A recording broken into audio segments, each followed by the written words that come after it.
మీ పేరు? నా పేరు వెంకటేశ్వరరావు. ఓకే. ఎక్కడ ఉంటారు మీరు? మేము ఇక్కడే మోతినగర్. మోతీనగర్. అంటే మీది ఏ నియోజకవర్గం కిందకి వస్తుంది? మాది ఏరియా ఇది కాదు, ఈ నియోజకవర్గం అయితే అక్కడ అది హైదరాబాద్ కింద వస్తుంది, జూబ్లీ హిల్స్ కిందకి వస్తుంది. మీ ఎమ్మెల్యే ఎవరు? మా ఎమ్మెల్యే నవీన్ యాదవ్. నవీనాథ్. ఓకే. కార్పొరేటర్ ఎవరు ఉన్నారు?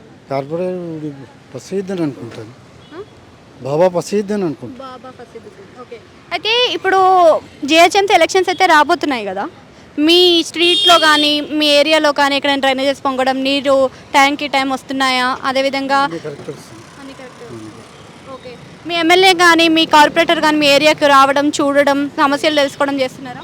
చేస్తున్నారు వస్తారు. వాళ్ళు ఏ విధంగా పని చేస్తున్నారు? బాగా చేస్తున్నారు. బాగా చేస్తున్నారు. అంటే మీకు అన్ని సదుపాయాలను అందిస్తున్నారా జిహెచ్ఎంసీ సమస్యలు కానీ మున్సిపల్? సదుపాయాలని మొదటి నుంచి ఉన్నాయి, అలాగే ఉన్నాయి. ఓకే. అంటే ఎటువంటి సమస్యలు ఉన్నాయి మీకు? సమస్యలు అంటే ఏమి లేవు, అన్నీ బాగానే ఉన్నాయి. బీఆర్ఎస్ ప్రభుత్వం ఉన్నప్పుడు బాగుంది అంటే ఇంతకుముందు మాగంటి గోపీనాథ్ ఉండే కదా? ఇవి ఒకలాగా ఉన్నాయి, మార్పేం లేదు. ఓకే. ఇప్పుడు మళ్ళీ జిహెచ్ఎంసీ ఎలక్షన్స్లో ఏ పార్టీ వస్తుంది అంటారు? ఇప్పుడు రూలింగ్ పార్టీ వస్తుంది, కాంగ్రెస్ పార్టీ. కాంగ్రెస్. మరి కాంగ్రెస్ పార్టీ ఇలానే కంటిన్యూ అయితే మార్పులు ఏమైనా ఉంటాయంటారా? ఇంకా ఏమైనా డెవలప్ అవుతుందా ఏరియా? డెవలప్ అంటే ఇంతకన్నా డెవలప్ ఏమవుతుంది, ఇంతకన్నా